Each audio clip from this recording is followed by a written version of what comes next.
Et bonjour à tous. Aujourd'hui on se rejoint pour une nouvelle vidéo sur comment installer Kali Linux. Tout d'abord, la première chose à faire, c'est de télécharger l'image disque de Kali Linux. Pour cela, vous allez sur le site officiel, donc kali.org/downloads au pluriel, et vous téléchargez donc l'ISO de Kali Linux qui convient à votre PC. Ici par exemple, mon ordinateur est en 64 bits, donc je vais prendre un Kali 64 bits. Soit en ISO pour du direct download, soit en torrent, et dans ces cas-là, il vous faut un lecteur de fichiers torrent. Ne me regardez pas comme ça, je suis sûr que vous en connaissez, car vous partagez très souvent vos photos de vacances via torrent, donc je vous en cite quelques-uns, BitTorrent, uTorrent, ce sera dans la description de cette vidéo. Vous pouvez également télécharger Kali avec un gestionnaire de fenêtres différent de celui d'origine qui est GNOME. Vous pouvez télécharger donc Kali avec le gestionnaire de fenêtres KDE, Mate, XFCE ou LXDE. Et vous pouvez également retrouver l'ISO de Kali en ARMHF, donc compatible Raspberry Pi. Je vous rappelle que Kali Linux ne peut être installé que sur un Raspberry Pi de type 3, le Raspberry Pi 2 ça ne fonctionnera pas, et le 0 encore moins. Une fois le fichier ISO téléchargé, si vous souhaitez installer Kali Linux physiquement sur votre poste, je vous encourage à télécharger Win32Disk Imager, donc le lien sera dans la description de cette vidéo. Ce petit utilitaire vous permettra de mettre l'ISO de Kali Linux sur une clé USB afin de l'installer depuis votre clé USB sur votre poste physiquement. Je vous rappelle que cette manipulation n'est pas sans risque. Si le gestionnaire de démarrage s'installe mal ou qu'il y a un autre souci durant l'installation, vous pouvez vous retrouver avec un ordinateur qui ne peut plus démarrer sur le disque dur. Et dans ces cas-là, je ne serai en aucun cas tenu responsable des dommages causés à votre PC. Si vous souhaitez installer Kali Linux en machine virtuelle, vous pouvez télécharger l'hyperviseur VirtualBox qui est gratuit pour la version Windows, c'est ici, sans oublier le pack d'extensions que vous devrez installer après l'installation de VirtualBox. Vous pouvez sinon acheter l'hyperviseur de type 2 également VMware Workstation que vous pourrez avoir pour la modique somme de 274,96 €. Une broutille. Pour créer une machine virtuelle dans VirtualBox, premier temps, vous lancez VirtualBox. Vous cliquez sur le bouton Nouvelle. Ici, vous allez nommer votre machine. Elle va s'appeler Kali. C'est un Linux, version Debian, 64 bits. Suivant. Ici, je lui attribue la quantité de RAM dont j'ai besoin. Ici, je vais lui mettre à peu près 8 Go, puisque sur mon PC, j'en ai 16. Je vais créer un disque virtuel maintenant. Je le mets en format VHD pour plus de transportabilité.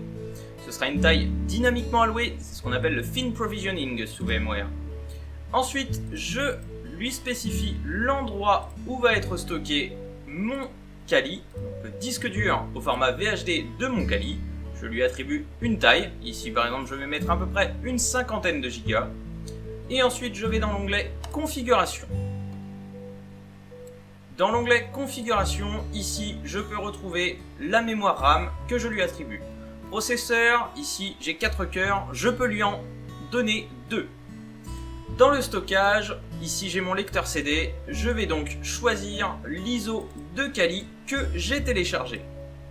Et dans les paramètres de type réseau, je choisis une connexion de type accès par pont avec l'interface qui me donne accès à Internet.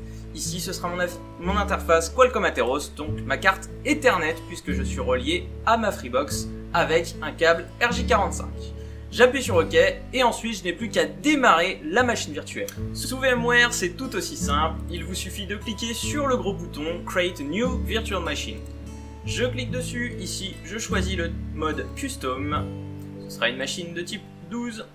J'installerai un système d'exploitation plus tard, c'est un Linux Debian en 64 bits toujours.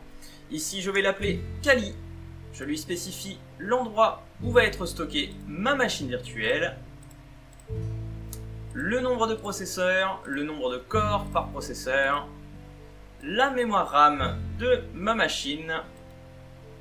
Ensuite, je vais paramétrer mon interface réseau sur une connexion de type Bridged, donc accès par pont, comme tout à l'heure.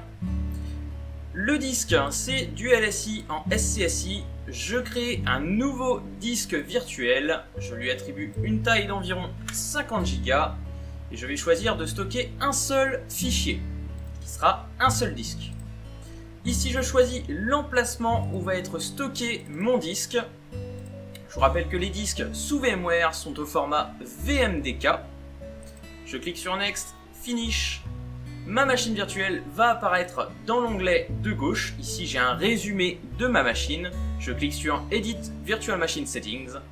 Et dans le lecteur CD, je vais utiliser une image au type ISO. Et ici, je vais rechercher l'image disque de Kali que j'ai téléchargée. Je clique sur Ouvrir, je clique sur Oui. Et je n'ai plus qu'à cliquer sur Power On this Virtual Machine. Une fois ma machine lancée, je choisis de faire une installation de type graphique. Je laisse le fichier ISO se charger et ensuite je choisis d'installer Kali en français.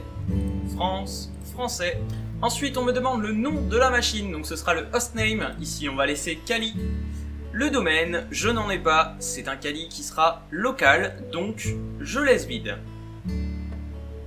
On me demande ensuite le mot de passe du super utilisateur, donc ce sera le mot de passe root. Je mets donc mon mot de passe super compliqué et j'appuie sur continuer. Concernant le paramétrage des disques, je vous conseille de faire manuel. Clique sur oui. Ici, je vois que j'ai mon disque d'environ 50 Go. Je double-clique dessus. Il me demande si je veux créer une nouvelle table des partitions sur ce disque. Je lui dis donc oui. Je crée donc ma partition primaire logique de 53,7 Go. Je double-clique sur l'espace libre afin de créer une nouvelle partition. C'est une partition que je vais créer avec environ 45 Go. Je clique sur continuer. C'est une partition de type primaire que je vais mettre par exemple en début de partition, ça n'a pas d'importance. Ici, je vais utiliser comme système de fichiers journalisé en externe 4. Le point de montage, c'est le slash, la racine de mon Kali Linux. Je double-clique sur fin du paramétrage de cette partition. Il me reste 8 Go d'espace libre, je double-clique dessus, je crée une nouvelle partition de 8 Go. Ce sera toujours une partition primaire. Et ici, je vais l'utiliser comme espace d'échange, ce qu'on appelle le swap sous Linux. C'est l'équivalent du patch file pour Windows, donc un espace d'échange de fichiers, c'est de la mise en cache. Et donc je clique sur fin du paramétrage de cette partition. Je clique ensuite sur terminer le partitionnement et appliquer les changements. Ici j'ai une confirmation qui me demande si je veux vraiment appliquer les changements sur les disques. Je dis donc oui et je clique sur continuer. À la fin de l'installation, on me demande si je veux utiliser un miroir sur le réseau. Vous répondez donc non à cette question et vous cliquez sur continuer. On me demande ensuite si je veux installer le programme de démarrage Grub sur le secteur d'amorçage.